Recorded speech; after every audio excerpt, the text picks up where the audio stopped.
Welcome to What People Miss, the space where high-achieving men in business can finally set down the performance and reconnect with what is real. I am Cordelia Gaffar, and I work with professionally successful, socially respected men, corporate leaders, and founders who are physically and mentally exhausted, helping them to regain strength, confidence, and self-respect without shame, judgment, or emotional overwhelm. In each episode, we uncover what people miss when they are running companies, leading teams, and scaling visions on empty, so you can lead with a clear mind, a steady body, and a dignified heart. Take a breath, loosen your shoulders, and listen. What you have been trained to push past may be exactly what brings you back to yourself as a man and a leader.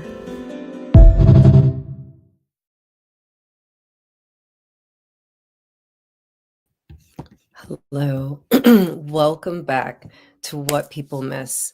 Today's conversation is one that touches a nerve, not because it's new, but because it's been living quietly in so many of us. It's about what happens when we contort ourselves to fit into systems, relationships, or expectations that were never designed for our wholeness.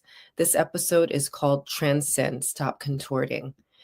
So let me just start out by naming the pattern.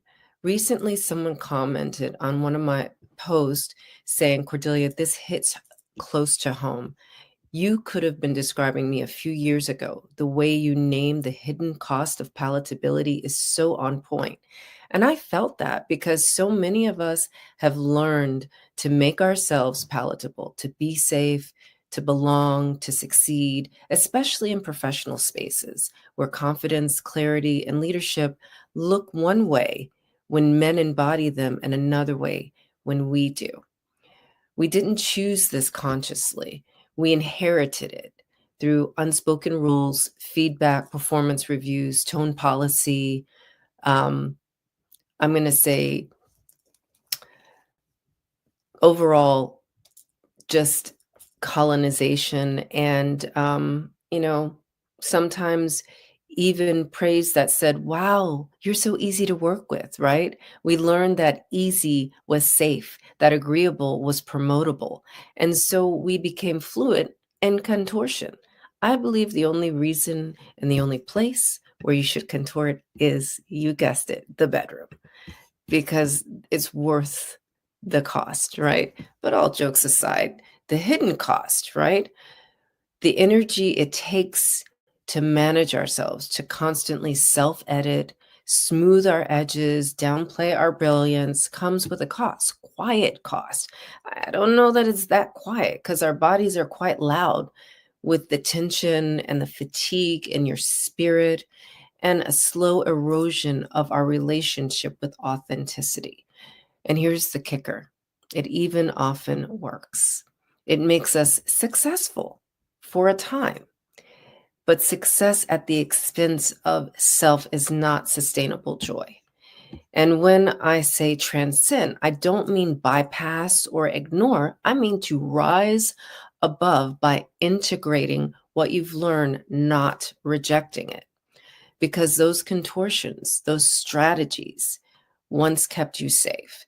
They were intelligent adaptations, but you did what you needed to survive in environments that didn't know how to receive all of you.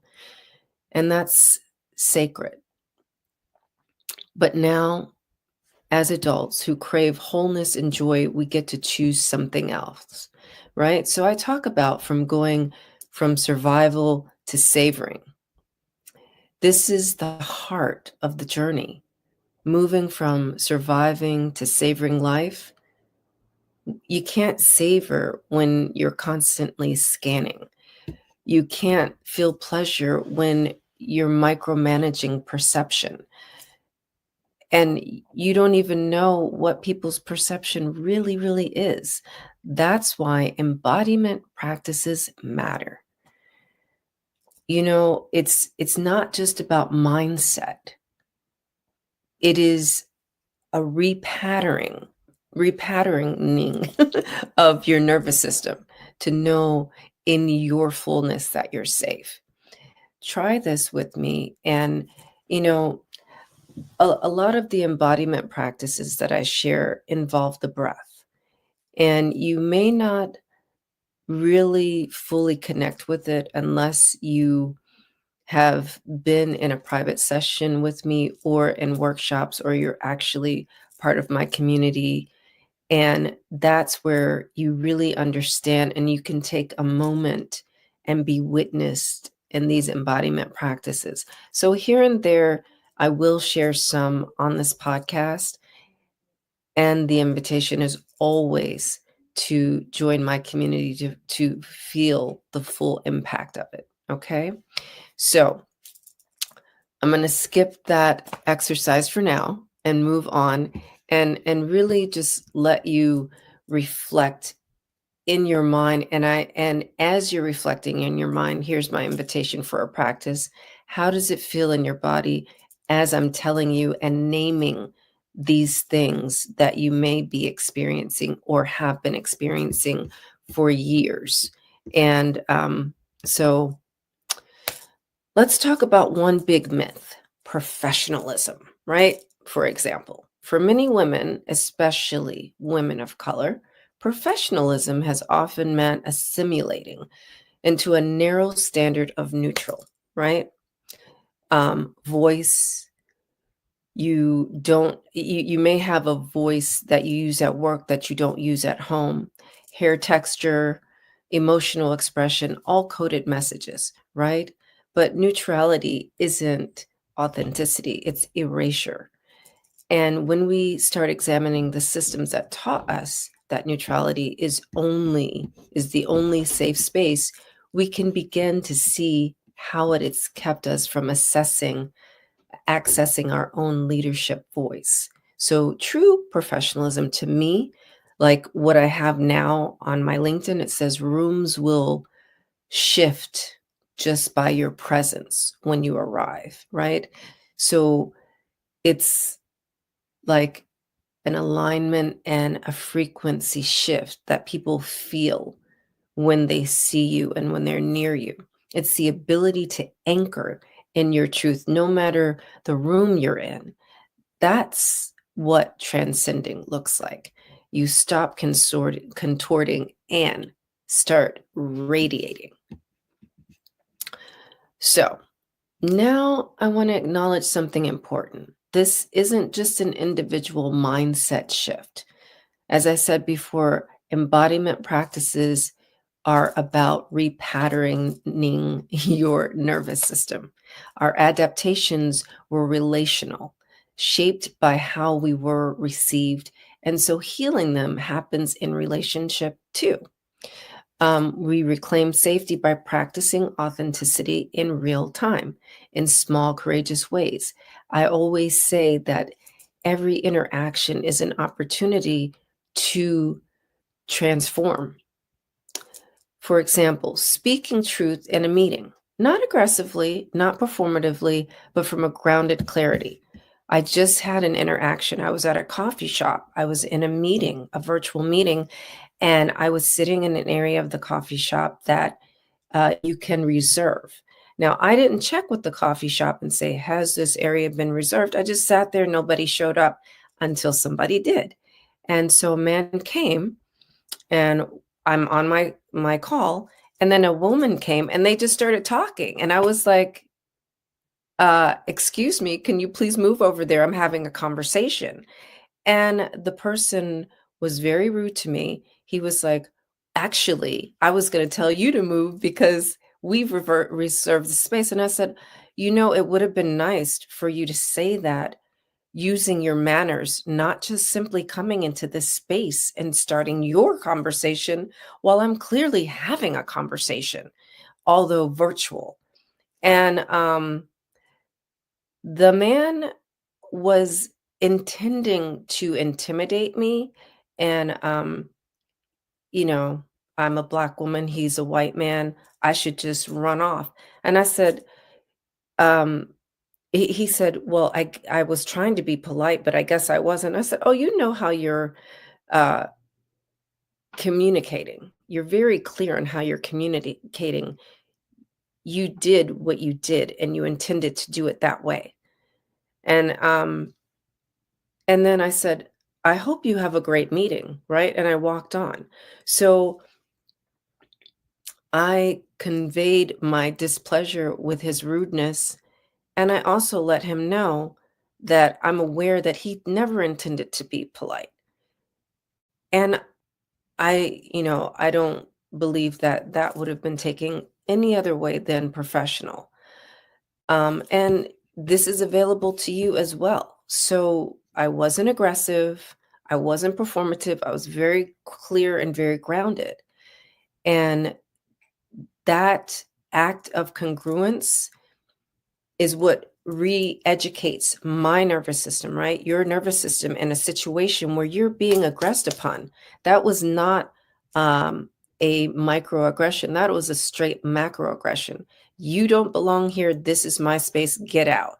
And I'm going to show you that you don't exist and that you're invisible by talking and having a conversation. When I hear you having a conversation, I'm not going to respect your space, right?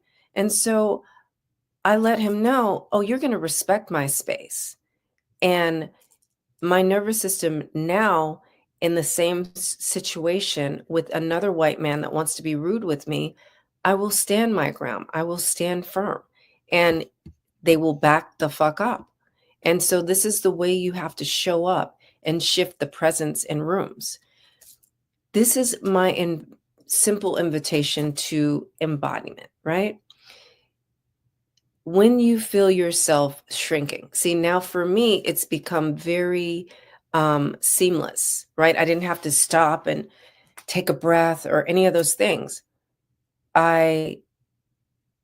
While I was still in my conversation, hearing them beginning their conversation, my legs actually were crossed, right? So I uncrossed my legs and put them firmly planted on the ground. And I was having a conversation, so I regulated my breath by maintaining my cadence. Okay. And since I was already in a conversation, I didn't change my demeanor or shrink in any way. And so in this way, my body already knew you're safe, you're grounded, and you can show up, right? And when my legs went from cross to side by side, automatically I'm standing up, I'm sitting up straighter, right? So when you elongate your spine, the body remembers that expansion is not danger. And these interactions that I've been having over time has retrained my muscle memory of wholeness. And so this is not about domination. This is about dwelling in your fullness and in your being. I think that's what resonated for so many people when they were reading my article on LinkedIn, not just the recognition of the pattern, but the compassion underneath it, right? She said, one commenter said, you didn't pathologize what was going on. And so, because I never want to shame any part of you, I'm not shaming the me I used to be before I arrived back in my wholeness. And there are times still when I feel a little bit jarred, right? I mean, I was obviously very livid about the situation. And also, it didn't um, it didn't ruin my day, but it gave me content from my podcast, you see? And so now you have the power to evolve beyond protection into expression. And that's the story that I'm sharing today. For you, I want you to imagine a world where women don't have to survive systems. We redefine them through our embodied presence. And where emotional intelligence isn't a liability, but leadership, where confidence isn't misinterpreted because the standard itself has expanded. That's the transcendence I'm speaking to. So today I invite you to notice, where do you still contort? And what truth in you is aching to unfold? Transcendence is not loud, it's spacious. It's the quiet reclamation, every piece of you that once felt too much, too emotional, too ambitious, too colorful, too real. You don't have to contort anymore. You get to come home to yourself. And this is what people miss. Thank you for listening, for witnessing, for walking this path of self-nurturing and embodied leadership with me. Until next time, choose joy, not performance. Choose presence, not perfection.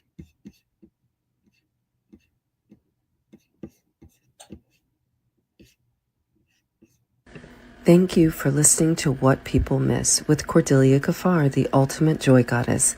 Hi, I'm the CEO of Workout Around My Day Incorporated, an award-winning podcast host, best-selling author, and embodiment guide who supports professionally successful, socially respected men, especially corporate leaders and founders who are physically and mentally exhausted, to regain strength, confidence, and self-respect without shame, judgment, or emotional overwhelm. Emotional overwhelm may feel like you're merely surviving. As we close today's episode, I invite you to rediscover joy and pleasure in your body with my self-guided experience to create more confidence, resilience, joy, and virility. The Ultimate Confidence Guide for Men Over 50, 14 Days to Feeling and Performing Better Than You Have in Decades. Click the link in the description and stay tuned to learn more at CordeliaGafar.com.